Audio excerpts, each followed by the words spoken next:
शङ्कारूपेण मच्चित्तं पङ्कीकृतमभूद्यया किङ्करीयस्य सा माया शङ्कराचार्यमाश्रये। अथ श्री शङ्करभगवत्पादाचार्यस्तुतिः। मुदाकरेण पुस्तकं दधानमीशरूपिणं तथा परेण मुद्रिकां नमत्तमो विनाशिनीम्। कुसुम्भवाससावृतं विभूतिभासि फालकं नताघनाशने रतं नमामि शङ्करं गुरुम्। पराशरात्मजप्रियं पवित्रितक्षमातलं पुराणसारवेदिनं सनन्दनादिसेवितं प्रसन्नवक्त्रपङ्कजं प्रसन्नलोकरक्षकं प्रकाशिताद्वितीयतत्त्वम् आश्रयामि देशिकम्।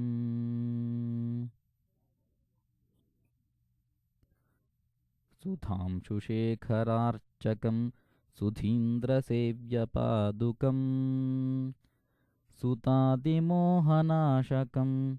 सुशान्तिदान्तिदायकं समस्तवेदपारगं सहस्रसूर्यभासुरं समाहिताखिलेन्द्रियं सदा भजामि शङ्करम्।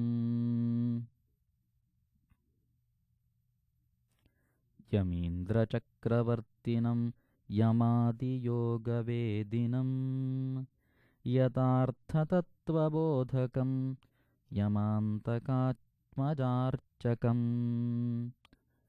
यमेव मुक्तिकाङ्क्षया समाश्रयन्ति सज्जनाः नमाम्यहं सदा गुरुं तमेव शङ्कराभिधम्।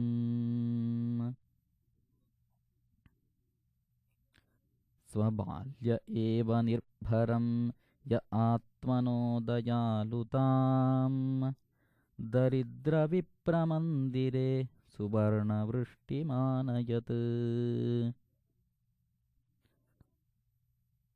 प्रदर्शविस्मयाम्बुधौ न्यमज्जयत्समान् जनान् स एव शङ्करः सदा जगद्गुरुर्गतिर्मम।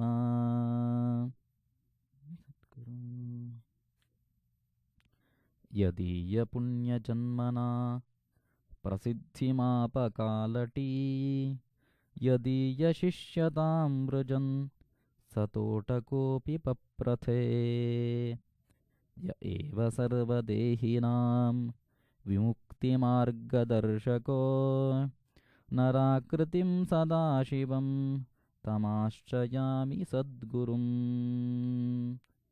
सनातनस्य वर्त्मनः सदैव पालनायः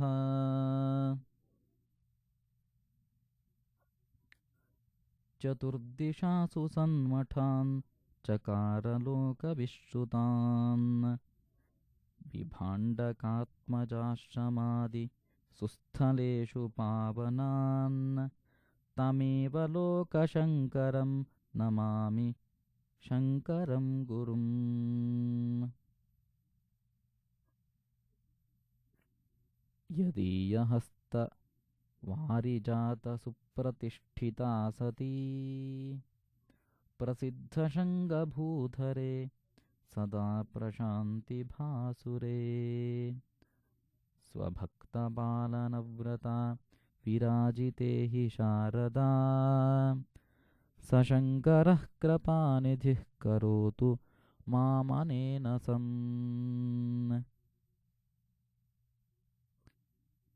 इमं स्तवं जगद्गुरोः गुणानुवर्णनात्मकं समादरेण यः पठेदनन्यभक्तिसंयुतः समाप्नुयात् समीहितं मनोरथं नरोचिरात् दयानिधेः स शङ्करस्य सद्गुरोः प्रसादतः